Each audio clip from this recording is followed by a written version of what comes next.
Maya Rodriguez stood at the back of the graduation hall, watching her classmates receive their assignments. One by one, they walked across the stage to shake hands with Admiral Stone. The lucky ones got posted to the newest ships, the fast cruisers, that patrolled the core worlds where the action was. She knew her name would be called last. It always was.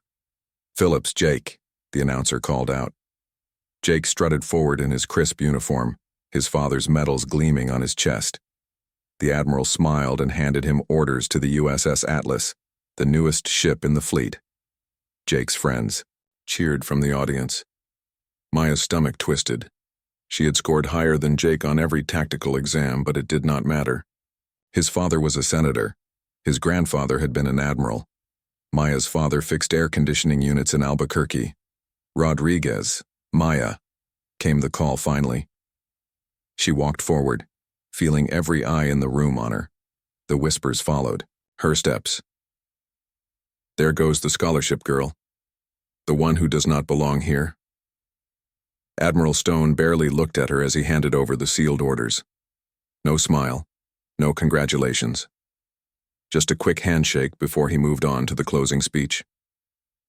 Maya did not open her orders until she was back in her empty dorm room. Her roommate had already left, bags packed for her assignment to a diplomatic vessel. Maya broke the seal and read the single line that would define her future. USS Nevada, Outer Rim Patrol. She laughed, but there was no humor in it. The Nevada was older than she was. A rust bucket that spent its time checking cargo manifests and investigating asteroid miners who forgot to pay their taxes. It was where the Academy sent people they wanted to forget about. 3 weeks later, Maya found herself staring out the viewport of a transport ship, watching the Nevada grow larger against the black of space. The ship looked exactly like she had imagined. Patched hull plates, scorch marks from meteor strikes, and engines that probably needed more duct tape than engineering to keep running. Commander Pete Johnson met her at the airlock. He was a big man with gray hair and tired eyes. Unlike the polished officers at the Academy, his uniform showed actual wear. "You must be Rodriguez," he said, looking at her orders. "Another Academy grad. Let me guess. Bottom of your class?" "Actually, sir, I was—" "Does not matter out here, kid. Book learning only gets you so far. You will learn real space work or you will wash out. No in between." The Nevada was cramped and loud. Everything hummed, rattled, or groaned. Maya's quarters were smaller than her closet back home, but it was hers, and for the first time in 4 years, she felt like she could breathe. The crew was small, only 40 people. Most had been transferred here for various reasons. Sam Davis, the communications officer, had punched his commanding officer. Tony Garcia, the navigator, had questioned orders one too many times. Dr. Helen Carter had been sent here after her research on alien artifacts was deemed too speculative. Maya's job was tactical officer, which mainly meant running sensor sweeps and updating star charts. It was boring work, but she threw herself into it. While others spent their off-duty time playing cards or complaining about their assignments, Maya studied the sensor data. That was when she started noticing the patterns. "Commander," she said one morning, approaching Johnson in the mess hall, "I have been analyzing our sensor logs from the past 6 months. Johnson looked up from his coffee, which tasted more like motor oil than anything meant for human consumption, and "There are energy signatures in deep space that do not match any known ship designs. They appear and disappear at regular intervals, always moving toward the inner colonies. Pirates, probably, or smugglers using new stealth tech. Sir, the energy output is massive. These readings suggest ships at least 10 times larger than our heaviest cruisers." Johnson set down his coffee and really looked at her for the first time. "You are serious about this?" "Yes, sir. I think we should report it to Starfleet Command." Johnson was quiet for a long moment.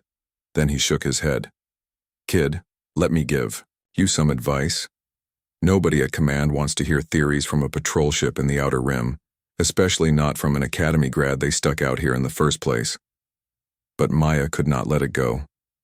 That night, she sent a detailed report to Starfleet Command anyway. She included all her data, her analysis, and her recommendations for further investigation. The response came 3 days later. 2 lines. Report received. No action required at this time. Maya felt her face burn with frustration. She had found something important, something that could threaten human space, and they dismissed it without even looking. 2 weeks later, during a routine patrol near the Kepler mining station, Maya got her chance to prove herself. They had just finished a boring inspection of a cargo hauler when alarms started screaming. Massive energy signature detected, Sam called out from his station. Unknown vessels approaching fast. Maya's fingers flew over her console, pulling up tactical displays. What she saw made no sense. The sensor readings matched her deep space. Contacts exactly, but seeing them up close was terrifying. Ships the size of small moons moving with impossible speed. "Sir," she called to Johnson. "Recommend we evade immediately. These ships are not in our database. Are you sure they are not just—" "Sir, they are charging weapons." Johnson did not hesitate. "Do it. Get us out of here." Maya's fingers danced over the navigation controls, plotting a course that would use the asteroid field for cover. It was not standard procedure. The book said to maintain position and attempt communication. But the book had not seen energy readings like these. The Ike, Nevada dove between asteroids as massive beams of energy lit up space behind them. Whatever those ships were, they were definitely not friendly. "How did you know?" Johnson asked as they limped back to base. Maya pulled up her data again. "I have been tracking these energy signatures for months. The patterns suggested they were getting closer to inhabited space." Johnson stared at the data, then at Maya. "This is the proof Command needs to see." But when they submitted their report, complete with sensor data and tactical recordings, the response was the same as before. The mysterious ships were classified as atmospheric phenomena, and the incident was filed away. Maya stood in her small quarters that night, looking out at the stars. Somewhere out there, ships larger than anything humanity had built were moving toward human space. And nobody wanted to listen to the girl from New Mexico who had been sent to the edge of nowhere. She made a decision that would change everything. If Command would not listen to her reports, she would have to make them listen. Another way. 6 months had passed since Maya first sent her warnings to Starfleet Command. The USS Nevada continued its boring patrols along the outer rim, checking cargo ships and updating star charts. But Maya never stopped watching the sensors, never stopped tracking the strange energy signatures. The patterns were becoming clearer. The mysterious ships were not random. They moved in formations, always heading toward the inner colonies. Maya had mapped their routes and found something that made her blood run cold. They were surrounding human space, cutting off escape routes. Dr. Helen Carter knocked on Maya's door one evening. The older woman had become Maya's closest friend on the ship, one of the few people who took her seriously. "I finished analyzing those samples you asked me to look at," Helen said, sitting down on Maya's small bunk. She held up a data pad. "The debris we collected from your first contact with those ships. It is not made of any material we know."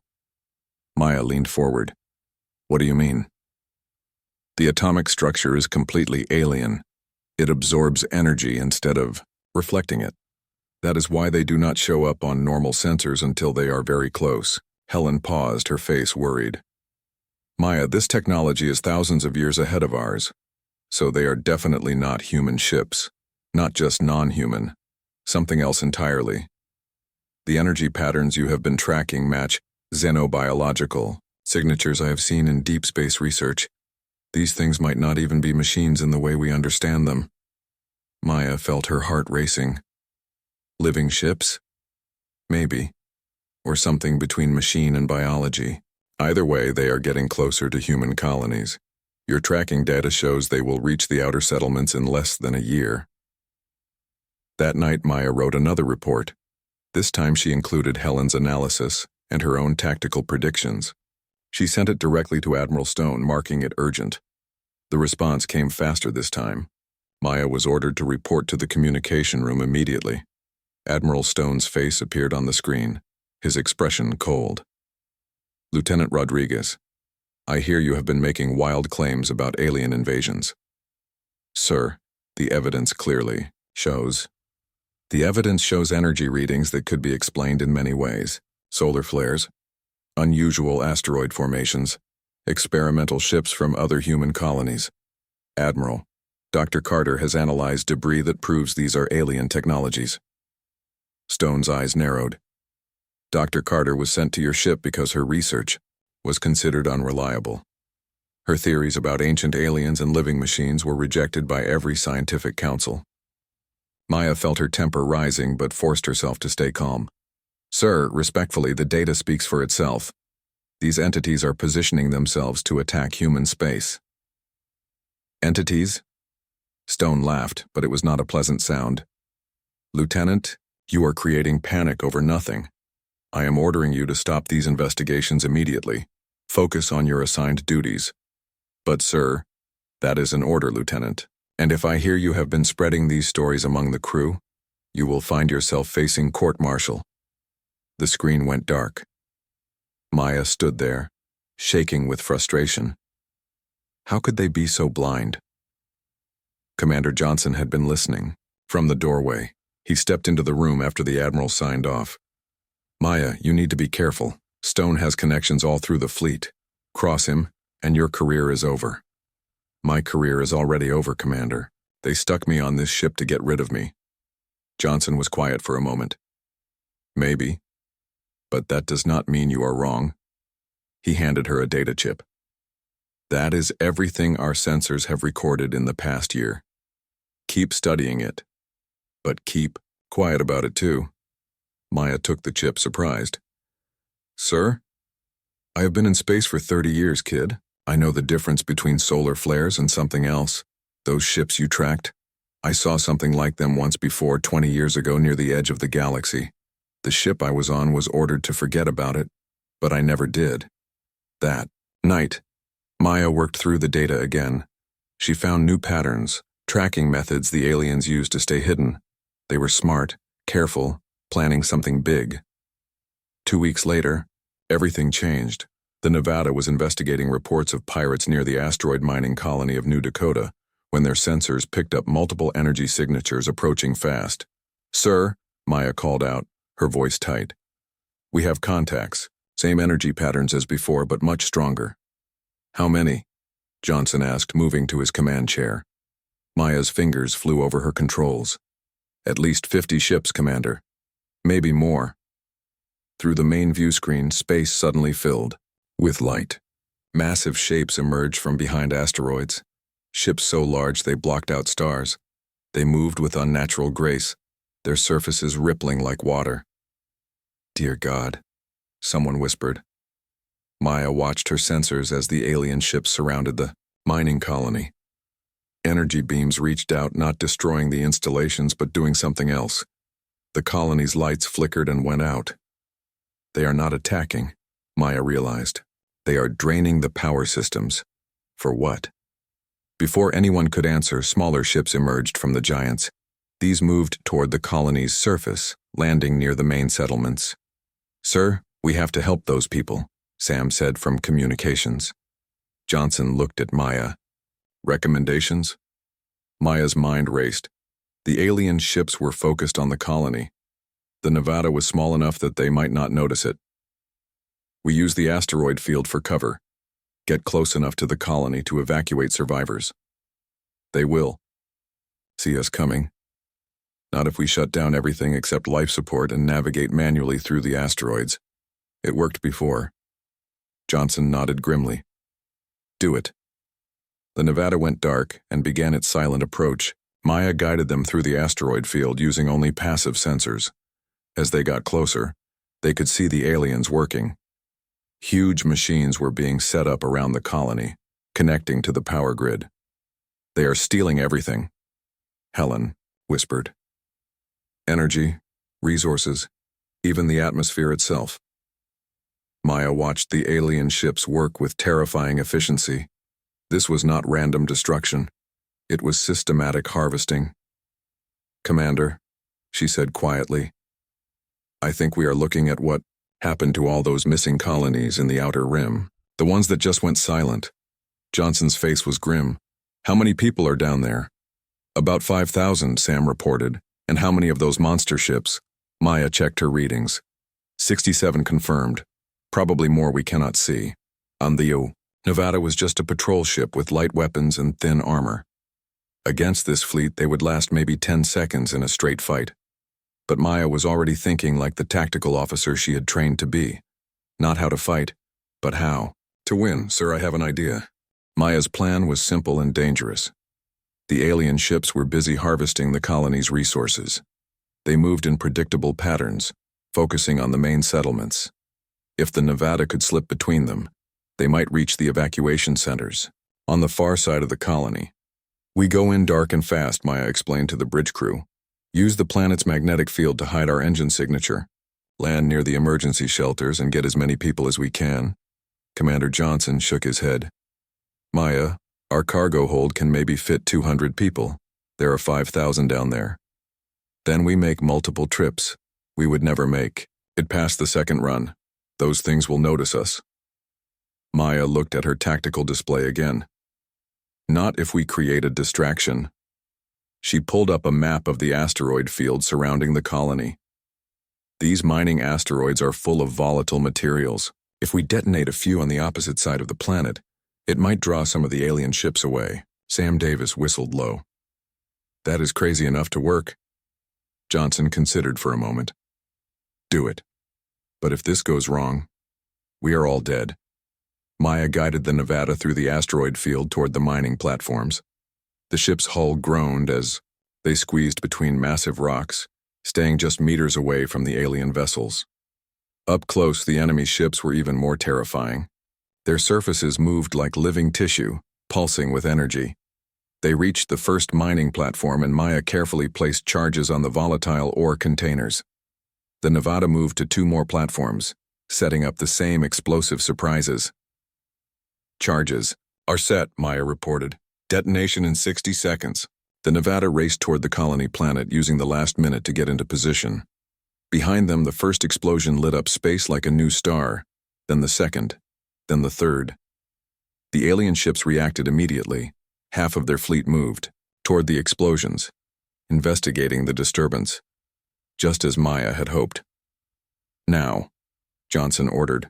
The Nevada dropped toward the planet's surface, its engines barely whisper quiet. They landed near a group of emergency shelters where hundreds of colonists were hiding. Maya rushed down the cargo ramp with Tony Garcia and a squad of Marines. The colonists looked terrified, many injured from the alien attack. Children cried, while adults tried to comfort them. How many can we take? Maya asked the shelter coordinator. 230 people, the woman said. But the aliens are everywhere. They took the main town an hour ago. Maya looked toward the settlement and saw alien machines working, massive devices that seemed to be draining the very life from the soil. We will get you out. Everyone stay calm and move quickly. Loading the people took precious minutes. Maya kept checking her scanners, watching the alien ships slowly returning from the false alarm she had created. They would be back soon. That is everyone, Tony called out.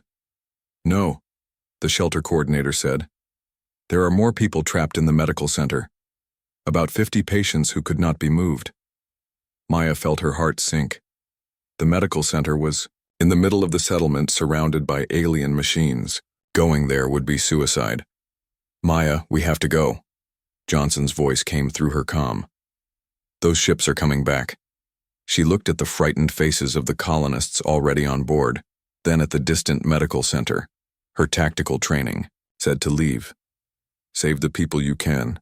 Do not risk everyone for a few more. But Maya had never been good at following standard procedures. Tony, get everyone strapped in. Keep the engines warm. Maya, what are you doing? What I should do. She grabbed 2 Marines and started running toward the settlement. The medical center was a nightmare. Alien machines had drained most of the power, leaving only emergency lighting. Maya and her team found the patients and staff huddled in a basement. Ward, we are here to get you out, Maya told the head doctor. Some of these people cannot be moved. Their injuries are too severe. Then we make stretchers. We carry them. Maya was already helping load patients onto makeshift carriers. Nobody gets left behind. The journey back was the longest 10 minutes of Maya's life. They carried injured people through streets filled with alien machines, staying in shadows, moving when the machines were looking elsewhere. They reached the Nevada just as the alien ships returned from investigating the explosions. The cargo hold was packed with people, more than it was designed to hold. The ship groaned under the weight. "Get us out of here," Maya gasped as she ran onto the bridge. Johnson did not need to be told twice. The Nevada lifted off just as alien ships began converging on their position. Energy beams reached out, barely missing the small patrol ship. "They see us," Sam reported. Maya took the tactical station. "Plot a course through the asteroid field. Random pattern, keep changing direction." The Nevada dove and weaved between asteroids as alien ships pursued. Maya used every trick she knew, every unconventional tactic that had gotten her in trouble at the academy. She made the Nevada dance through space like it was a fighter, not a patrol ship. One alien beam caught their engine, sending sparks through the ship. People screamed in the cargo hold. "Engine power at 60%, Tony reported.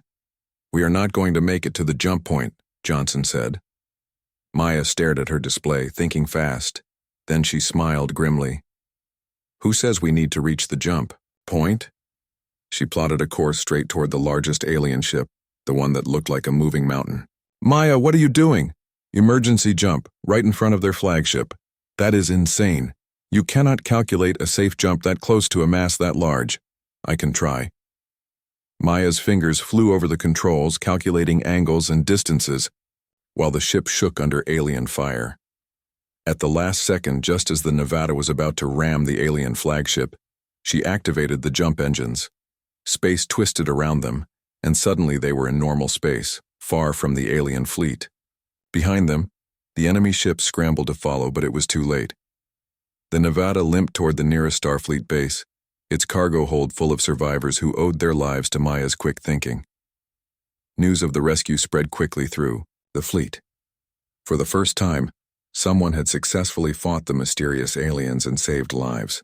But when Maya submitted her report complete with tactical data about the alien ships and their harvesting methods, she expected praise.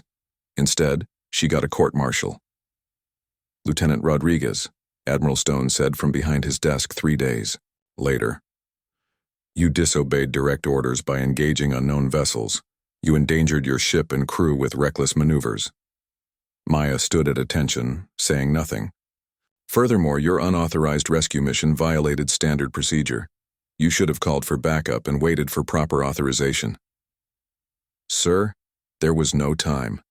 Those people would have died. That is not your decision to make. You are a low-ranking officer on a patrol ship, not a fleet commander." Maya felt anger burning in her chest. "Sir, respectfully, I saved 280 lives, and nearly lost 43 crew members doing it." Stone leaned back in his chair. "However, given the unusual circumstances and the testimony of the colonists you rescued, you will not face imprisonment, but you are hereby confined to your ship until further notice." As Maya left the Admiral's office, she passed Jake Phillips in the hallway. He wore commander's stripes now, fresh from his assignment to a diplomatic vessel. "Maya," he said with a smirk, "I heard about your little adventure, still playing hero, I see."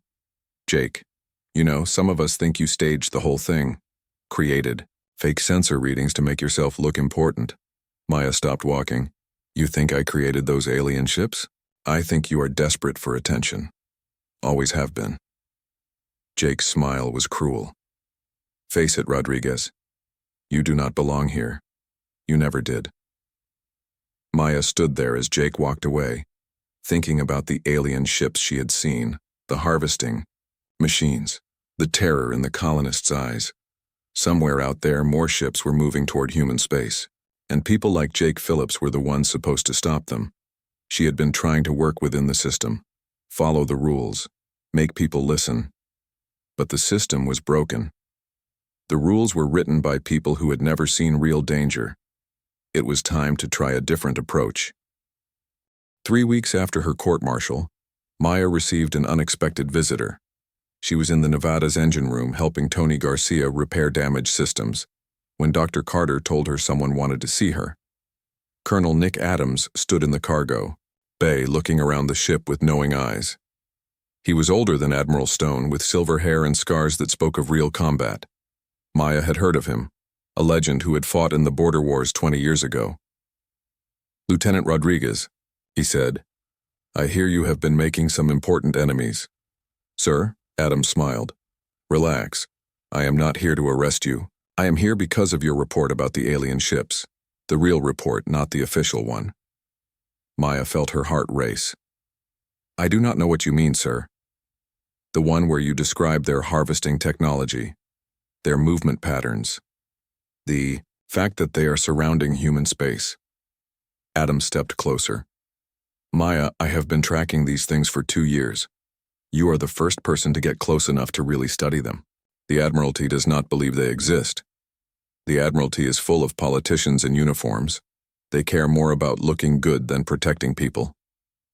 Adams looked around again, making sure they were alone. "How would you like to work with people who actually want to stop these things?" That night, Maya found herself on a small transport ship, heading toward coordinates Adams had given her. She had told Commander Johnson she was taking leave to visit family. It was not exactly a lie. Adams had said she would be meeting people who might become like family. The transport docked with what looked like an old mining station in an asteroid field. But inside, Maya saw it was something else entirely. The corridors buzzed with activity. Engineers worked on strange new weapons. Pilots practiced in simulators. Scientists studied alien technology. "Welcome to Hope Station," Adams said as he led her through the busy halls. "Home of the real war effort." He took her to a meeting room where several people waited. Maya recognized Captain Diana Ross, who had been her tactics instructor at the academy before being transferred for disagreeing with current doctrine. There was Joe Martinez, a brilliant engineer who had been fired from the shipyards for unauthorized experiments. "Maya," Diana said, standing to shake her hand, "I always knew you would do something important, just not like this." Adams gestured for everyone to sit. "Maya, what you see here is a group of people who refuse to accept that humanity should sit back and wait to be harvested. We have been preparing for this war while the official fleet argues about budgets." A holographic display showed the current alien positions. There were far more ships than Maya had realized, all moving slowly but steadily toward human space. "We call them the Voidkin," Adams explained. "Based on your intelligence and what we have learned from other encounters, we believe they consume entire civilizations. They drain the energy from everything. Machines, planets, even living beings." "How long do we have?" Maya asked. 6 months before they reach the main colonies, maybe less." Joe Martinez leaned forward. "Maya, your tactical analysis of their ships gave us the first real insight into their weaknesses. They move in formations that protect their larger vessels but leave gaps we can exploit." "Show her Project Phoenix," Diana suggested. Adams led them to another section of the station. Here, Maya saw something that made her catch her breath. Ships unlike anything in the official fleet. They were smaller than regular cruisers but looked faster, deadlier. "These are built using your tactical recommendations," Adams explained. "Enhanced engines for quick strikes. Weapons designed to target the weaknesses you identified in Voidkin ships. Energy shields that can absorb their harvesting beams."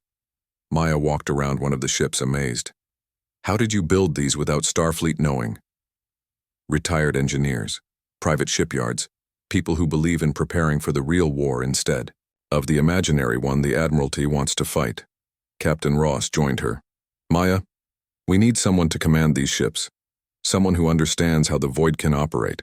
Someone who has actually fought them and won. I am just a lieutenant. I have never commanded more than a patrol ship." "Rank is just a number," Adams said. "What matters is skill. And you have already proven you can outthink both the Voidkin and our own command structure." That night, Maya stood alone in an observation deck, looking out at the modified ships floating in the asteroid field. Adams found her there an hour later. "Having second thoughts?" he asked. "I joined Starfleet to protect people, but the fleet does not want to be protected. They want to pretend the danger does not exist. So you make a choice. Follow orders and watch humanity get harvested, or break a few rules and maybe save our species. Maya was quiet for a long moment. What would you need me to do? Command our strike force. Train pilots who think like you do. Hit the Voidkin before they can organize their final attack. That would be treason. Adams nodded. Yes, but it would also be survival. The next morning, Maya accepted field promotion to captain and took command of the Phoenix Squadron. Her crew was a mix of Academy rejects, discharged veterans, and volunteers who had lost family to early Voidkin attacks. Sarah Kim, one of her pilot squadron leaders, had lost her home colony to a Voidkin harvesting fleet. They came in the night, she told Maya during their first meeting. By morning, everything was gone. The land was gray ash. Even the air was dead. Maya trained her people hard. They practiced hit-and-run tactics, studied Voidkin ship formations, and learned to use their new weapon systems. The modified ships were faster and more maneuverable than anything in the regular fleet. After 2 months of training, Adams came to Maya with urgent news. The Voidkin are accelerating their timeline. They have started attacking border colonies. The official fleet responded according to standard tactics. He paused grimly. 3 full battle groups were destroyed in less than an hour. Maya felt her blood run cold. Casualties? Total. No survivors. The official fleet's failure was complete. Their massive ships and conventional tactics were useless against Voidkin technology. Worse, news was spreading through human space. Panic was setting in. Maya, Adams said, it is time for Phoenix Squadron to show everyone what real tactics can do. 2 weeks later, Maya led 12 modified ships toward the Voidkin fleet attacking the colony of New Arlington. Her tactical display showed 30 alien ships systematically draining the planet's resources. Remember, she told her pilots over the comm, we are not here to win a glorious battle. We are here to save people and prove that these things can be beaten. Maya watched the Voidkin ships move in their predictable harvesting pattern, just like she had studied, just like she had planned for. Phoenix Squadron, she said. Execute pattern Delta. Let us show them what humans can do when we stop following the rulebook. The modified ships struck like lightning, hitting the gaps in the Voidkin formation exactly where Maya had predicted. They would be. For the first time since the attacks began, human ships were not just surviving against the Voidkin, they were winning. When news of Phoenix Squadron's victory reached the core worlds, everything changed. Maya Rodriguez, the Academy reject who had been mocked and dismissed, was suddenly the most famous person in human space. But with fame came danger. Admiral Stone was furious that his authority had been challenged, and somewhere in the darkness, between stars, the main Voidkin fleet was preparing for their final assault on Earth itself. The call came at 3 a.m, ship time. Maya woke to red emergency lights flashing throughout Phoenix Squadron's base. Colonel Adams's voice echoed through the corridors. All hands to stations. This is not a drill. Maya reached the command center to find chaos. The main display showed a sight that made her blood freeze. Hundreds of Voidkin ships, larger than any they had seen before, were moving toward Earth. The home world itself was under direct threat. How long until they arrive? Maya asked. Doctor, Carter looked up from her scanner. 18 hours, maybe less. What about the regular fleet? Adams shook his head grimly. Admiral Stone ordered them to form a defensive line around Mars. He is following standard doctrine. Meet the enemy as far from Earth as possible. Maya studied the tactical display. The official fleet had positioned itself exactly where the Voidkin would expect them to be. They are going to get slaughtered. Yes, Adams said quietly. And after that, Earth will be defenseless. Maya felt the weight of the moment. Everything they had worked for, everything she had learned, came down to this. Either Phoenix Squadron could stop an entire Voidkin armada, or humanity would join the countless civilizations that had been harvested before them. How many ships do we have ready for combat, she asked. 67 modified vessels, plus about 30 civilian ships that volunteered after New Arlington. Maya looked at the numbers. Less than 100 ships against hundreds of Voidkin vessels. The odds were impossible, but Maya had never been good with impossible odds anyway. "Diana," she called to her former instructor, "send a message to every ship captain in Phoenix Squadron. Tell them to prepare for Operation Last Stand." Operation Last Stand was something Maya had developed during her darkest moments, planning for the worst-case scenario. It involved using Earth's own gravity well and orbital stations as weapons, turning the planet's defenses into an advantage. 6 hours later, Phoenix Squadron moved out. Maya stood on the bridge of her flagship, the Phoenix Rising, watching her small fleet prepare for the most important battle in human history. Joe Martinez had outdone himself with the ship modifications. Each vessel now carried weapons designed specifically to target Voidkin harvesting technology. The ships could also link their shields together, creating protective barriers larger than any single vessel could maintain. As they approached Earth, Maya received an unexpected communication. "Phoenix Rising, this is Admiral Stone aboard the UES Victory. You are ordered to stand down immediately." Maya looked at the screen showing Stone's angry face. "Admiral, respectfully, Phoenix Squadron is not under your command. You are committing treason, Rodriguez. Turn your ships around now, or I will have you destroyed." "Admiral," Maya said calmly, "look at your tactical display. The Voidkin fleet will be here in 10 hours. Your ships at Mars will not stop them. We are Earth's only hope." Stone's face turned red. "You are a disgraced Academy reject with delusions of grandeur. I will not let you endanger Earth with your reckless tactics." "Then stop me," Maya said, and cut the connection. 8 hours later, the first Voidkin ships appeared at the edge of the solar system. Maya watched from Earth orbit as the massive alien fleet began its final approach. The regular fleet around Mars moved to intercept, their formations perfect, their movements textbook precise. Maya had seen this before. She knew how it would end. The battle at Mars lasted exactly 43 minutes. The official fleet threw everything they had at the Voidkin vessels. Nuclear weapons, particle beams, kinetic projectiles, nothing worked. The alien ships absorbed the energy, grew stronger, and systematically destroyed every human vessel. Admiral Stone's final transmission was brief. "All ships destroyed.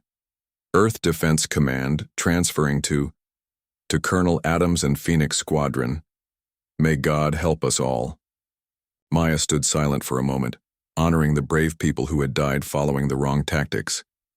Then she activated the fleet-wide communications. "Phoenix Squadron, this is Admiral Rodriguez." She had promoted herself. At this point, rank meant nothing anyway. "The Voidkin are coming. They think they know how humans fight.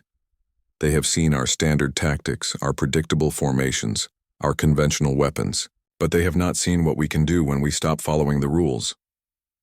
Maya's plan was complex but elegant. Instead of meeting the Voidkin in open space, Phoenix Squadron would let them approach Earth. The planet's orbital stations had been modified with the same energy absorption technology they had reverse-engineered from captured Voidkin ships. When the alien fleet entered Earth's gravity well, Maya sprung her trap. "All stations, execute pattern Omega." The orbital stations suddenly blazed with light, releasing stored energy in focused beams. But they were not targeting the Voidkin ships. They were targeting the space around them, creating energy barriers that disrupted the aliens' formation. Phoenix Squadron struck from multiple angles, using the planet's gravity to boost their speed and maneuverability. Maya's ships danced around the confused Voidkin vessels, hitting weak points and disappearing before return fire could reach them. The battle raged for hours. Maya lost ships, good people who had believed in her vision. But slowly, impossibly, the tide began to turn. The Voidkins' main weakness was their dependence on formation tactics and energy absorption. Maya's strategy disrupted both. Her ships linked their shields to protect each other while using weapons that created explosions, instead of energy beams. "Target the harvester ships first," Maya ordered. "Without them, they cannot replenish their energy." One by one, the massive Voidkin vessels began to fall. The smaller, more agile Phoenix Squadron ships swarmed around them like angry bees, striking fast and hard before moving on. As Earth's sun began to rise, Maya found herself facing the last Voidkin command ship, massive and still dangerous. Her own ship was damaged. Most of her squadron was gone, but humanity still lived. She thought about the Academy, about Jake Phillips and Admiral Stone, about all the people who had said she did not belong. "This is for everyone they took," Maya whispered, and ordered her ship into one final attack run. The Phoenix Rising struck the Voidkin command ship at its core, overloading its energy systems. The alien vessel imploded, taking its harvesting technology and the last hope of the Voidkin invasion with it. Maya stood on the observation deck of Earth's orbital station 3 days later. The planet below was safe. The Voidkin had been defeated. Across human space, people were calling her the savior of humanity. But she was still the same girl from New Mexico who had once fixed air conditioners with her father. Colonel Adams, now promoted to general, found her there. "The president wants to offer you the position of Supreme Admiral," he said. Maya shook her head. "I think I have had enough of admirals for one lifetime." "What will you do?" Maya looked out at the stars, thinking of all the young people who might be facing the same discrimination she once had. "I want to rebuild the Academy. Make sure that talent is recognized, no matter where it comes from. Make sure that next time humanity faces the impossible, we will be ready." Adams smiled. "I think that sounds like a perfect mission for Admiral Maya Rodriguez." Maya touched the window, watching Earth turn below. The girl they had mocked had led the rescue fleet. But more importantly, she had ensured that no one else would ever be mocked for being different. Sometimes the greatest victories came not from following orders, but from having the courage to do what was right. The war was over. The future was just beginning.